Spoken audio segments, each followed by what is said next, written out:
y a la derecha, generalmente, en un 90% de los casos, nace nuestra arteria cística. Pero, como les mencionaba, otra bibliografía nos dice que el límite superior del triángulo de Calot es esta arteria como tal. Entonces, si el límite superior es la arteria, el contenido del triángulo de Calot no es la propia arteria. Generalmente, el contenido tiende a ser el ganglio de Calot o el ganglio de Mascagni. Eso para crear un poco de controversia. En realidad, lo que dice el texto respecto al triángulo hepatocístico es que es un sinónimo del triángulo de Calot. Si es un sinónimo del triángulo de Calot, su contenido será la arteria cística. Entonces, si aquí en esta pregunta nos colocaban ganglio de Calot o ganglio de Mascagni, ya nos ponían en una encrucijada, porque ambos se encontrarán dentro de este triángulo hepatocístico. Sin embargo, en otra bibliografía, en otros libros, con otras referencias, el triángulo de Calot contiene al ganglio y el hepatocístico de Boudet contendrá a la arteria cística. Vuelvo a repetir. En el texto, triángulo hepatocístico es lo mismo que triángulo de Calot. Por tanto, su contenido y su importancia es que dentro de este triángulo se encontrará tanto el origen como el trayecto de la arteria cística. ¿Está bien? Entonces, justamente cuando comienza a hablar de la irrigación arterial es que nos habla del triángulo de Calot. Siendo así que la arteria cística va a ser rama de la arteria hepática derecha, como hemos mencionado, y que esta estructura o esta descripción se presentará en más del 90% de las personas. Respecto al drenaje venoso, y considerando también nuestra pregunta, que ya hablamos de una vena cística como tal no existe. ¿Por qué? Porque el drenaje venoso se da a través de pequeñas venas que ingresan directamente al hígado, o sea, del cuerpo de la vesícula salen pequeños vasos venosos que drenan directamente hacia el hígado. Muy rara vez puede existir una verdadera vena cística grande que tendría que llegar hasta nuestra vena porta. Pero eso no es lo habitual. No existe una vena cística generalmente. El drenaje se da por pequeñas venas. Para el drenaje linfático, todos los ganglios linfáticos que se encuentran en la vesícula van a drenar o van a confluir hacia ganglios más grandes que se encuentran a nivel del infundíbulo del cuello y, entre los más importantes, el ganglio de Calot o ganglio de Land o ganglio de Mascagni, que vendría a ser más o menos aquí. Generalmente acompaña, se presenta anteriormente a la arteria cística. Sirve también como referencia cuando uno encuentra el ganglio, ya sabe que la arteria cística debería encontrarse adyacente a este. Respecto a la inervación, tendrá una inervación tanto parasimpática como simpática y a la vez tendrá una inervación sensorial. La inervación parasimpática o también colinérgica pues estará dada por ramas hepáticas del nervio vago. Estas ramas hepáticas del nervio vago no solamente inervarán la vesícula, sino inervarán todo lo que viene a ser el conducto cístico, inervarán también al colédoco, nuestras vías biliares extrahepáticas. Respecto a la inervación simpática, esta pasará a través del plexo celíaco y se encargará de la relajación. Si la simpática se encarga de la relajación, la parasimpática se encargará de la contracción. Y la inervación sensorial estará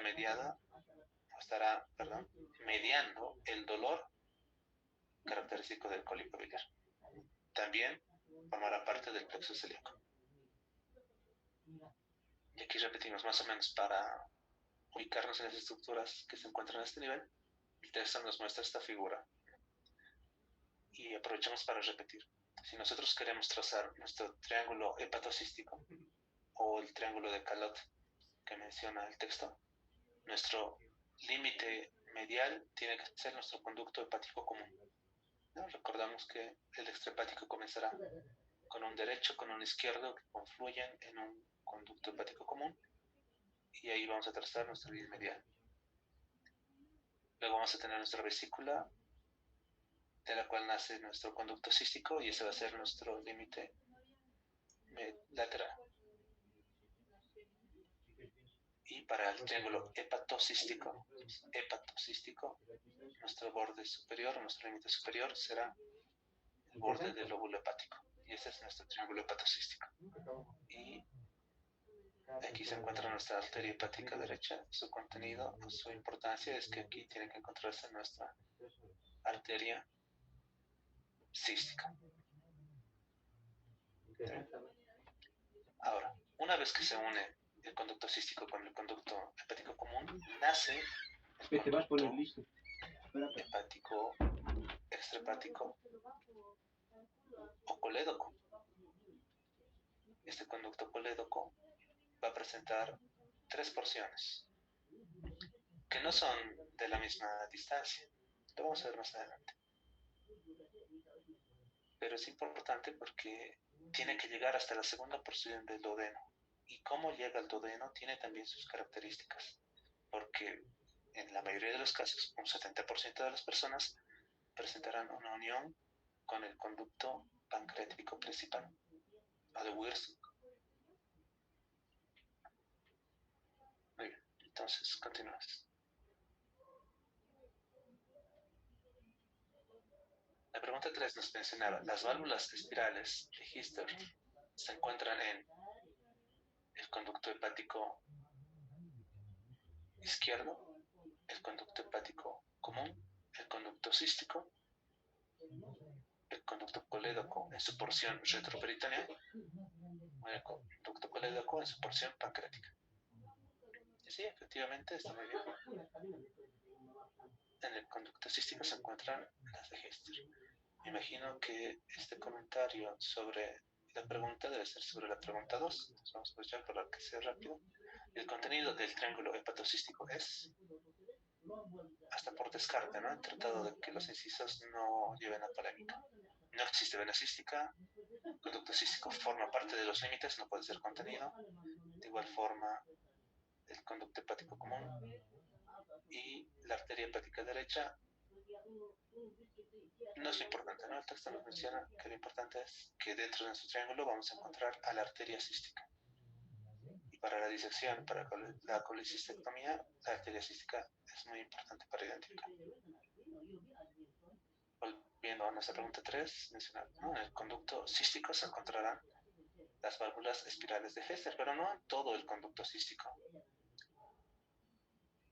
Comenzando a describir lo que vienen a ser los conductos biliares, el conducto biliar izquierdo, a diferencia del derecho, suele ser más largo.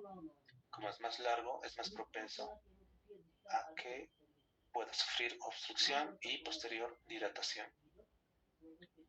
Respecto al conducto cístico, en la porción que es adyacente, inmediatamente adyacente al cuello de la vesícula, vamos a encontrar un número variable de pliegues mucosos. Estas se denominarán válvulas espirales de Hester. Pero solo tienen el nombre de válvulas porque en realidad no cumplen una función valvular. Pero sí son importantes porque pueden dificultar procedimientos de canulación de lo que viene a ser el conducto cístico. La unión del conducto cístico y del conducto hepático común marcará el inicio del conducto biliar común o el conducto colédoco. Este conducto colédoco mide entre 7 a 11 centímetros y su diámetro es entre 5 a 10 milímetros. Y este es un valor bastante grande porque hay que recordar, con valores de 6 como límite máximo, 7, 8 milímetros, ya los estamos considerando como una vía biliar dilatada. Pero aquí el texto nos dice 5 a 10 como un valor máximo dentro de lo normal. Ahora, lo que les mencionaba. Generalmente, o bueno, el texto menciona que este conducto colédoco lo podemos dividir en tercios, pero es que realmente estas porciones no son equidistantes. Si vemos acá, solo una pequeña porción del colédoco se va a encontrar por encima del duodeno. gran parte se va a encontrar por detrás del duodeno, o sea, una porción retroduodenal, y parte también va a ser pancreática, que puede pasar por detrás o incluso puede atravesar la cabeza del páncreas. Entonces, tres porciones para el colédoco: supraduodenal, por encima del duodeno; retroduodenal, que pasa por detrás; y una porción pancreática.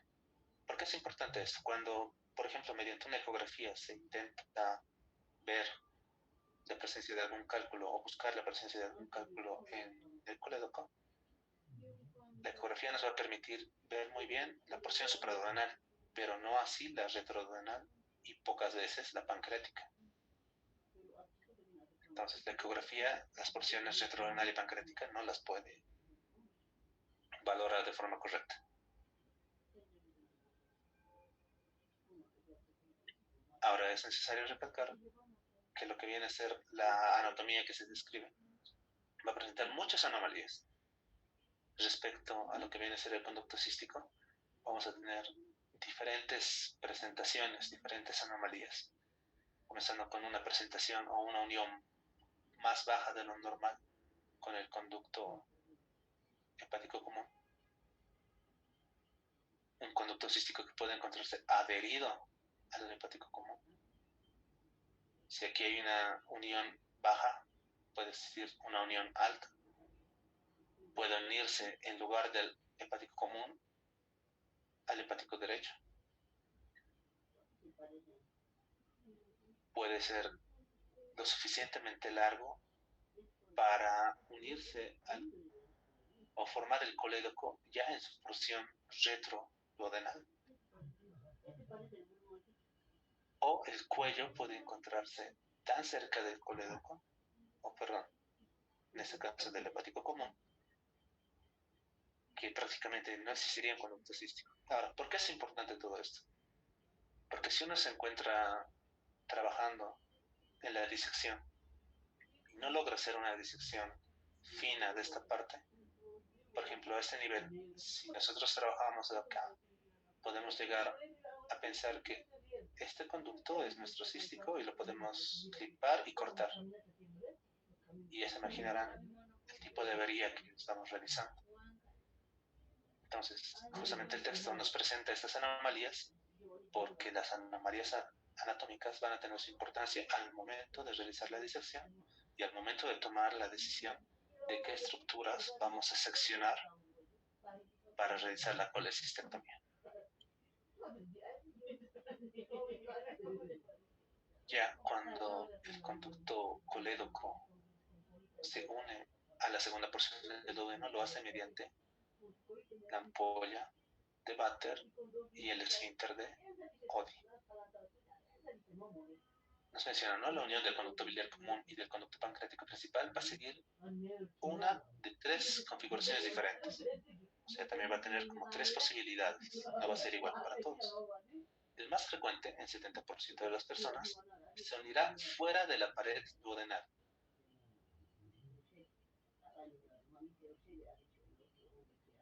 Como en esta figura. Antes de llegar al duodeno, ya se ha unido con el conducto pancreático principal.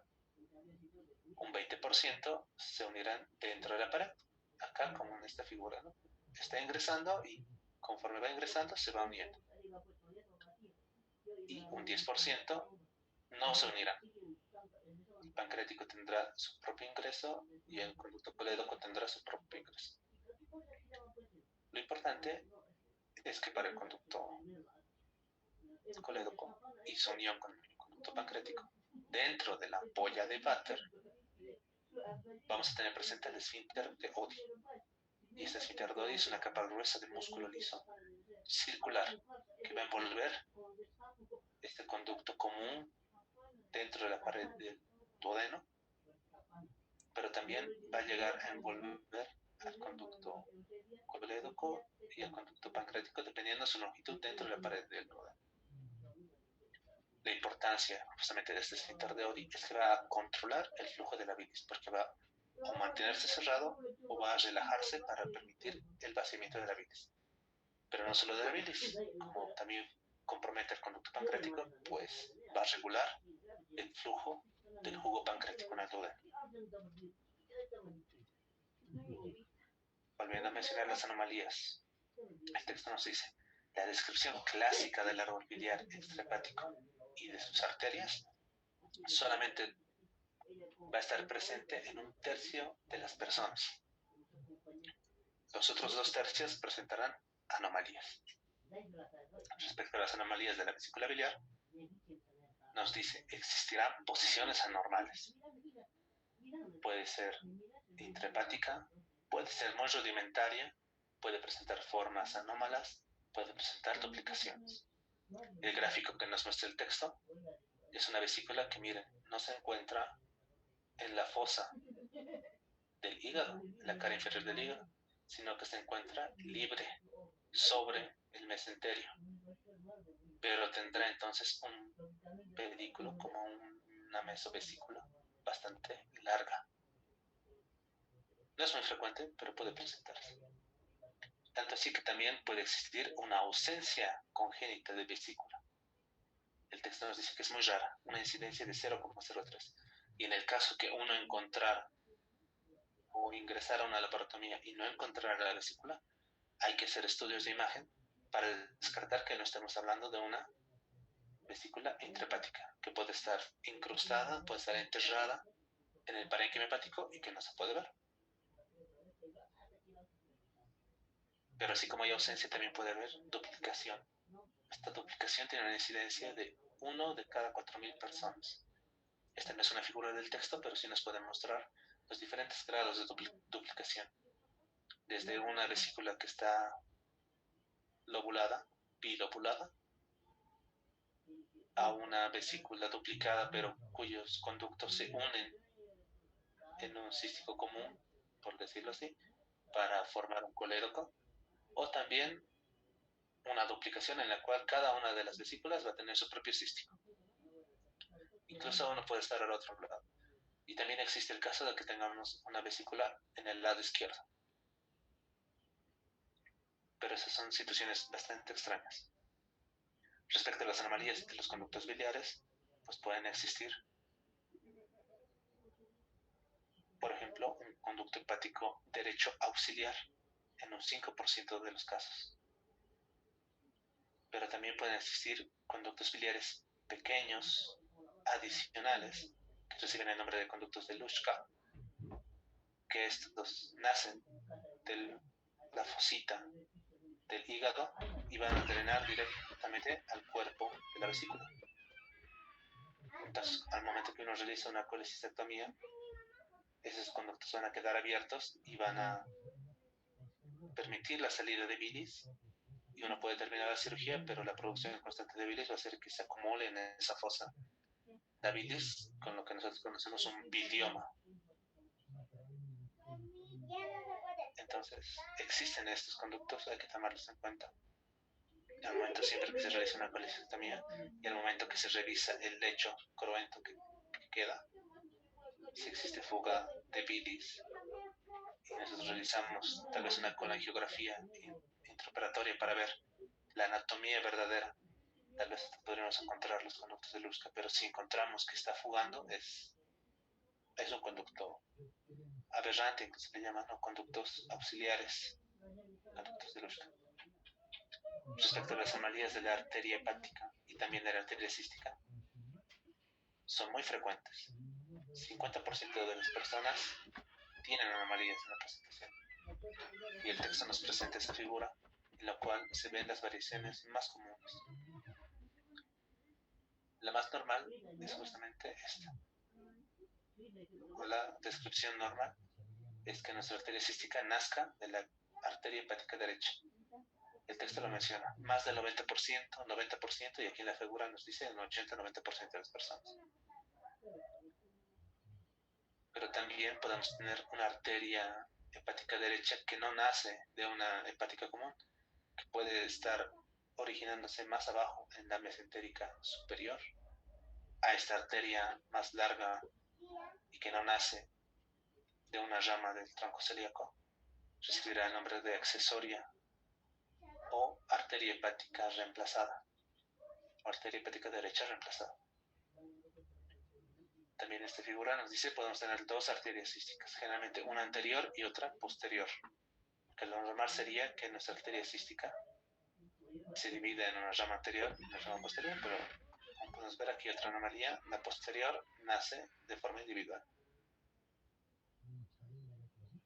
De igual forma, lo importante es conocer estas anomalías y al momento de realizar la disección poder identificar estas estructuras para evitar lesiones. En el caso de estructuras vasculares, pues nos evitamos lesiones hemorrágicas que pueden dificultar posteriormente la visión y así también dificultar el procedimiento. La fisiología. Respecto a lo que viene es la fisiología de la vesícula biliar como tal y también de todo el árbol biliar, hay que darle la formación y la composición de la bilis. ¿Y quién forma la bilis? Pues el hígado es el órgano encargado de la producción de la bilis. Y el hígado produce bilis de forma continua. Y por medio del árbol biliar se va a excretar esta bilis. Su objetivo es llegar al duodeno. La bilis se compone principalmente de agua mezclada con sales biliares, con ácidos, con colesterol, con fosfolípidos, siendo la lecitina el representante más importante de los fosfolípidos, pero también contiene proteínas y contiene bilirrubina. También presentará electrolitos y vitaminas. La característica de estos electrolitos es que tanto el sodio, potasio, calcio y cloro tienen la misma concentración en la bilis como en el plasma y en el líquido celular, extracelular, perdón. Respecto al pH, el pH de la bilis suele ser neutro o ligeramente alcalino. En algunos casos puede llegar a ser ácido cuando eleva su concentración de proteínas en una dieta extremadamente rica en proteínas. Tal vez una posible pregunta, ¿no? La producción diaria de bilis en un adulto normal es de 500 a 1000 mililitros. Ahora, la bilis no tiene una cantidad de producción estándar, sino que va a estar regulada. Se puede aumentar la secreción como se puede disminuir la secreción, también como se puede estimular la producción de bilis. Entonces, ¿cuáles son los elementos que aumentan la secreción? Pues la estimulación parasimpática del nervio vago aumenta la secreción. En contraposición, la estimulación nerviosa simpática a través del plexo celíaco disminuye la secreción. Pero también elementos neuroendócrinos como la secretina que se produce a nivel de las células S del duodeno van a aumentar la secreción. Y para que se secrete esta secretina, a la redundancia, el estímulo va a ser la presencia del ácido clorhídrico, proteínas y ácidos grasos. En otras palabras, el vaciamiento gástrico va a estimular al duodeno que produzca secretina y esta a su vez aumentará la secreción de bilis. Respecto al color de la bilis y al componente que tiene de bilirrubina, pues nosotros recordamos que la bilirrubina se originará por la degradación de la hemoglobina que se encuentra en los eritrocitos. Esta bilirrubina inicialmente es no conjugada y hay que recordar que la bilirrubina no conjugada o indirecta no es soluble. Entonces, la bilirrubina conjugada por medio del metabolismo hepático tiene la característica de ser soluble y pasará entonces a la bilis. Una vez que pasa a la bilis, su objetivo tarde o temprano es llegar al duodeno, o sea, el tracto gastrointestinal. A ese nivel, esta bilirrubina conjugada será metabolizada por bacterias y estas bacterias darán origen a formas de urobilinógeno y estercobilina. Pero gran parte de la bilirrubina conjugada que es metabolizada, y tanto así también la bilirrubina no conjugada, tiene que volver al hígado. ¿Qué porcentaje de la bilirrubina que llega al intestino vuelve al hígado? Pues un 95%. A este retorno se le conoce como circulación enterohepática. Pero ese urbelino que no vuelve pasa a los riñones y le dará color a la orina. Y de igual forma, las estercobilinas que permanecen en el intestino, que llegan a excretarse, le darán color a las heces. Entonces, el color de la bilis como tal, pues, es gracias a la presencia del pigmento bilirrubina, como tal, naranja o amarillo. En su forma oxidada, lo que viene a ser la biliverdina, pues tendrá ese color justamente verde. ¿Qué es lo importante? Esta bilirrubina se encuentra muy concentrada a nivel de la bilis, tanto así que la concentración, si comparamos entre la bilis y el plasma, es que la bilis tiene concentraciones 100 veces mayores de bilirrubina que el plasma. El texto nos presenta el primer punto clave del capítulo y nos dice: la fisiología de la vesícula biliar, el árbol biliar y el esfínter de Oddi estarán regulados por una compleja interacción de hormonas y también de entradas neuronales. Estas coordinarán la liberación de la bilis con el consumo de alimentos. Las disfunciones a nivel de este sistema intrincado pues se relacionarán con el desarrollo de enfermedades de la vesícula biliar. Entonces, la función como tal de la vesícula biliar, de los conductos biliares y del esfínter de Oddi, actuando juntos, va a ser el almacenamiento y también la regulación del flujo de la bilis. Siendo así que la función principal de la vesícula va a ser concentrar y almacenar la bilis hepática, enviándola luego de manera coordinada al momento de la alimentación, o sea, en respuesta de la comida. Si nosotros hablamos de las funciones de la vesícula, tendríamos que hablar de su absorción, de su actividad motora y cómo este está regulado por un mecanismo neurohormonal.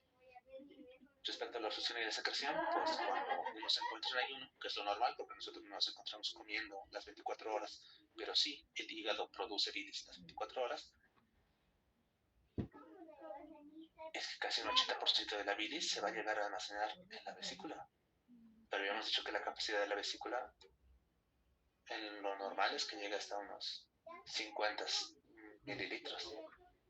Y estamos diciendo que la producción de bilis en un día puede llegar a ser 1000 mililitros. Entonces, ¿cómo llega a almacenar la vesícula biliar la producción de bilis? Pues mediante un proceso de absorción que es muy potente. Tanto así que el texto menciona que la mucosa de la vesícula tiene el mayor poder de absorción por unidad de área que cualquier otra estructura del cuerpo, siendo que la bilis llega a concentrarse hasta 10 veces. En ese proceso de concentración, este movimiento de electrolitos y también de iones hidrógeno, cuestión de que trata de mantener la bilis almacenada ácida, porque así ácida se previene que se formen cálculos biliares por precipitación de calcio. Respecto a la actividad motora, nos menciona que si bien va a almacenar durante el ayuno la bilis, va a haber episodios en los cuales va a vaciar pequeños volúmenes de bilis al duodeno. No es la única, pero sí está regulada por la motilina este pequeño vaciado. Pero al momento de la comida vamos a tener una construcción vesicular que va a permitir un vaciado entre el 50 y el 70% del contenido de la bilis de la vesícula. Y este vaciamiento sucede entre 30 a 40 minutos después de la alimentación. Todo esto es regulado por la colecistocinina, colecistoquinina. Si estamos hablando de la colecistoquinina y de la motilina, pues estamos hablando de la regulación neurohormonal. Entonces vamos a tener estímulos para la contracción y vamos a tener inhibidores de la contracción. ¿Quiénes estimulan la contracción? Todo lo que viene a ser el estímulo parasimpático. Y dentro del parasimpático pues tendremos aquellos fármacos o aquellas drogas, aquellos químicos que estimulan el parasimpático. Entonces, la nicotina y la cafeína se encargarán de estimular la contracción de la vesícula, al igual que la colecistocinina.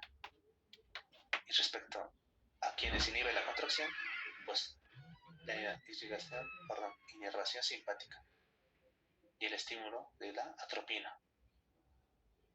quienes también inhiben la construcción, la somatostatina, el polipéptido intestinal vasoactivo. Nuestra pregunta 4. ¿Cuál de los siguientes agentes puede administrarse para facilitar estudios de diagnóstico de la enfermedad por cálculos biliares? Y esta es una pequeña trampa, porque esta es una pregunta del examen pasado. Y bueno, donde yo encontré esa pregunta del examen pasado, decía, ¿cuál de los siguientes agentes puede administrarse para facilitar una colecistectomía? Una cirugía. Y es que el texto explica que no se administra para una cirugía de glucagón, pero sí nos dice, ya les di la respuesta, que el glucagón se administrará para facilitar estudios de diagnóstico porque tiene un efecto relajante a nivel de nuestro esfínter de Oddi. Entonces, el glucagón, justamente cuando hablamos de la fisiología del esfínter de Oddi, vemos, regula el flujo de bilis y también del jugo pancreático.